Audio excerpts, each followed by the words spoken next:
What kind of person are you? Are you an optimist or are you a pessimist? Do you tend to see the glass half full or half empty? The way you approach life can greatly impact your experience, and the difference between optimism and pessimism can be very, very stark. Before I share the difference, let me introduce myself. I'm Monica Watt, transformational leadership coach with Incredible Buzz, and this is a topic I work with clients often, hence the question.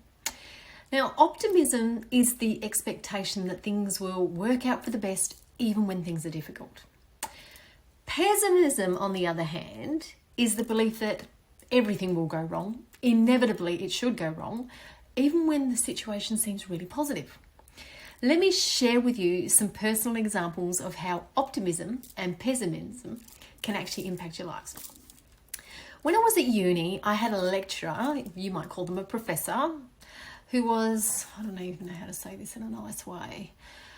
They were just bloody mean. They were tough, they were critical. And some of my mates would go into the tutorial dreading it. I went with a sense of optimism. I saw the feedback as an opportunity to learn and grow. Just saying, one was how not to be when I was older. I leant into the feedback and adjusted my approach and actually ended up with a distinction. Now, on the flip side of that, I've also experienced a ton of pessimism when I was going through things that, personally, I found, that feeling that sucky emotions enabled me to process my negative emotions. Acknowledging and accepting my pessimism allowed me to work through my feelings, eventually come out of my pity party with a renewed sense of optimism.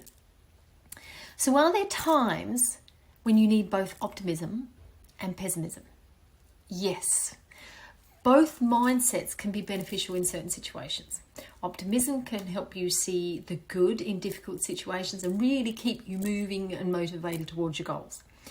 Pessimism, on the other hand, can help you prepare for the worst case scenario and really protect yourself from harm. It's all about finding the right balance and knowing when to apply each of those mindsets.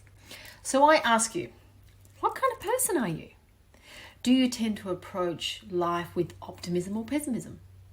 And how can you use both of those mindsets to your advantage? In my next video, I'm going to share habits of optimistic people.